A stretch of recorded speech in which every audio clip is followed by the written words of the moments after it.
what I want to do is I want to go through and build my MACD setup. So the MACD also looks at relative strength. And what I'm doing is I also have a moving average with my price. So going over the chart setup, you can see that I've got price, a moving average, MACD with signal, and relative strength with the overbought and oversold lines. So I'm going to be setting up my scanner that you see over here on the right, looking for bullish or bearish setups based upon these configurations. I know that whenever the price gets down below this exponential moving average, it tends to be bearish. And when it's greater than the exponential moving average, like here, then it's bullish. So bearish, bullish. So that's going to be one of the criteria that I want to check.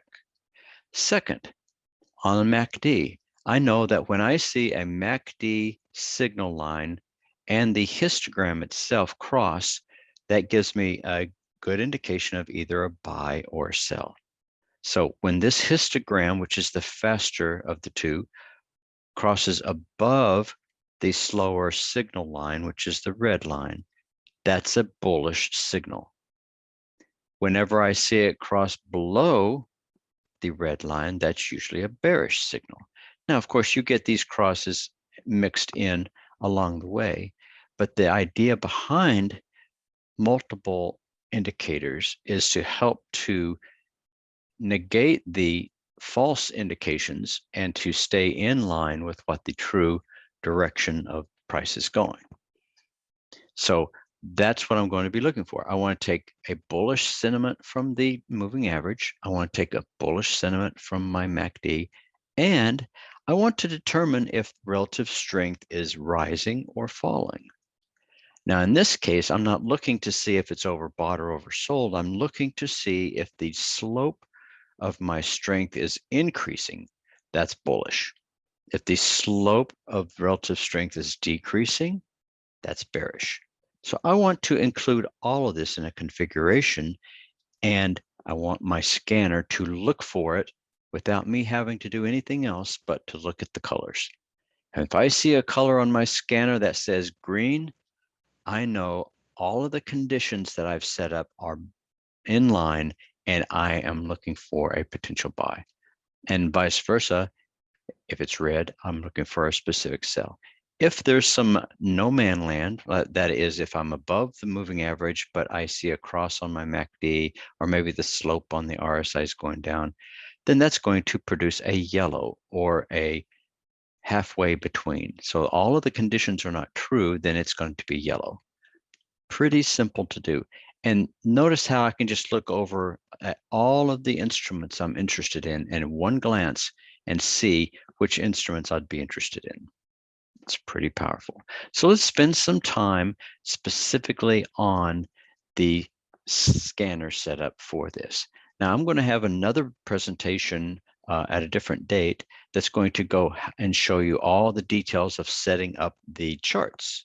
And of course, I usually will do this every week anyway, but today I'm focusing specifically on the scanner configuration. So by clicking the Select a Configuration button, I can go and click Edit on my configuration, and I can edit all of my rules. But what I'm going to do is I'm going to start from the very beginning. I'm going to start from scratch and create it from the very beginning, because I can show you what I've already done, but there's a difference between showing you what I've done and walking through how each one of them is done. And that's what today's edit session is all about. So I'm going to create a custom configuration, and I'm not going to go with any other setup or pre-configured things. So I'm just going to start everything clean and from scratch. Now, what I want to do here is I want to start from a configuration for my charts. I will use that because I'm not interested in anything else other than that. And I'm going to go over here to my scanner. I want to take my symbol list. I want to take the symbol list from the same one. Okay, now my scanner. I could pull that same scanner list in, but I'm not going to. I'm going to start from scratch and just build it. So I have a 4-hour, a daily, and a weekly chart set up. So I want to see my scanner scanning through all 3 of those time frames. So the first one I'm going to be looking for is a 4-hour. And notice there are no color rules, so I need to define a color rule. A color rule is the rule I'm going to use to define bullish or bearishness. So let's create one. Click the plus sign. The first one is going to be let me give it a name. So this name is going to be a strong signal, either bullish or bearish. Default color is yellow. That's fine. The first one, I'll do the bullish condition. So let me go and find a nice green color. And then I've got to look at my indicators. So the first condition I want to look at, I want to compare price with the exponential moving average. So the idea of that is to set it up. I'm going to be looking at price. And I'm going to be doing the close of price. Okay. So I'm looking at the close. I want to make sure that the close is greater than the 15-period exponential moving average. So I need to go up here under trend, moving average, and you set up as a 15-period exponential moving average, which is based on the close of price. And I'm looking at the current bar. Click yes. So I want to make sure that the close is greater than the 15-period. That's the first condition that's going to make it bullish. Second condition, I want to make sure that my histogram on the MACD is greater than the signal line. So let's go ahead and add that condition. Click the plus sign. Let me find my my MACD. There it is. Indicator. I will use that indicator. Standard settings 12, 26, and 9 on the close of price. Baseline indicator is the histogram. Notice I have the histogram output and I have the signal line output. So I'm going to use the baseline because I'm going to use it as a directional indication. So I want to see that my baseline is greater than the signal line. So I'll use the same indicator, go pull it up. And in this case, I'm going to set it to signal line. So now you can see I'm using the MACD base indicator, and I'm going to check to make sure that it's greater than the MACD signal line. That's this case right here, when the white indicator is greater than this red indicator. That's the second condition. Third condition, I want to use the relative strength. So I need to find another oscillator. In this case, I'm looking for relative strength. 14-period relative strength based on the close of price. Now, what I'm going to be doing is I'm going to be using the indicator shift value. What the shift value does, it allows me to look back in time at a previous value and compare it to the current one. So the current price needs to be, if I want to be bullish, then I need to see that this slope is going up. So that means that the current value needs to be greater than the previous value. So I'm going to use this one as a 1, which is the current value. And then I need to make sure that that's greater than the previous value. So I'll do the exact same thing, pull up that same relative strength indicator. But in this case, I want to shift it. So put it back to 2. That says that the previous bar,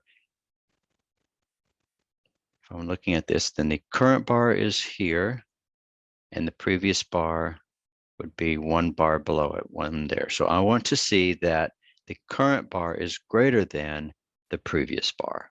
I could go 2 bars back if I wanted to. If I don't want to just look at 1 bar back, I could look 2 bars back, 3 bars back, 4 bars back. Either way, you're going to get a measure of the difference between those two, which will give us a slope. And that's the idea that we're looking for. So I'm just going to set number 2 there. So that's the previous bar. So I'm looking to see that the RSI, current RSI is greater than the 2, which is the previous RSI.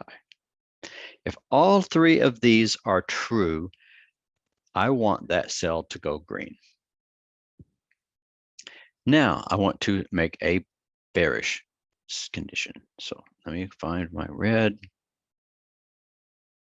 No, that's crimson. Where's that red? There it is. All right.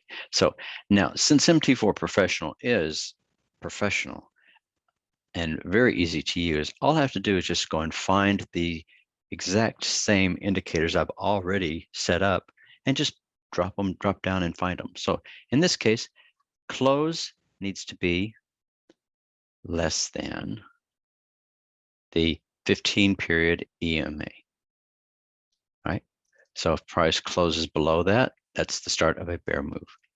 Next, I want to see that my MACD base indicator has become less than my signal line. And I need to see that the relative strength of the current bar is less than the previous relative strength value. Now you can always iterate this and look at maybe 3 or 4 or 5 bars back. It depends upon your strategy and what you're looking for. But this is all that I need to look for to replicate what I'm trying to do on these charts. Okay.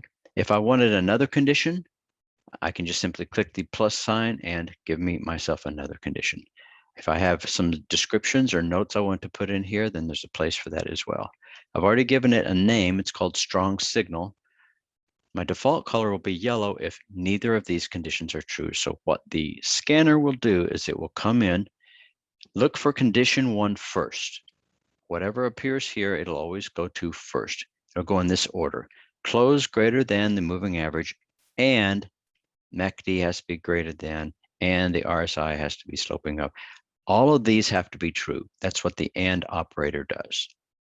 If none of them or any one of them are not true, then it'll go to the OR operator. So does this first or this one. So not true, then it goes over here and does this one. It evaluates condition set 2. If all of these are true, all of them, then it'll color it red.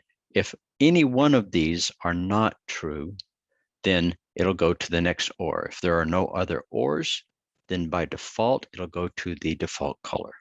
So 1, 2, fail, fail, it'll go yellow. If this one's true, it'll go green. If this one's true, it'll go red. If both are not true, it'll go yellow. Click OK.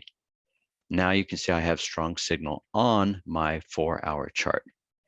I have a daily chart and a weekly chart, so all I have to do is click the plus sign to add each one of those. So 4-hour, daily. Select the, oh, it's already there. Look at that. Just single click and it's on. Now I can go and add my weekly chart.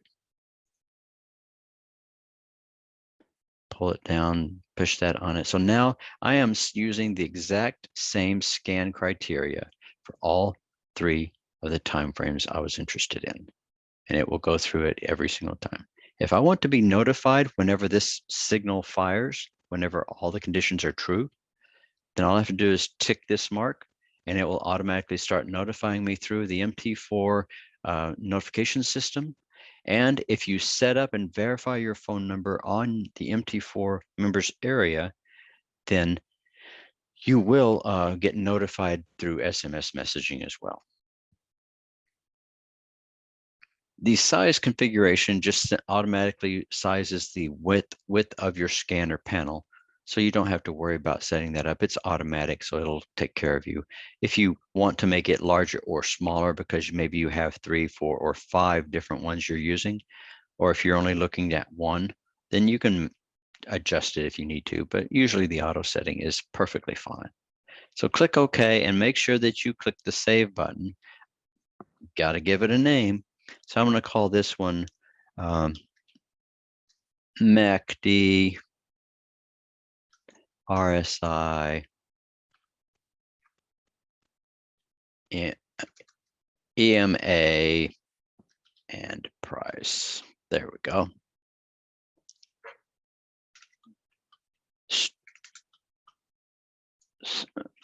Strategy for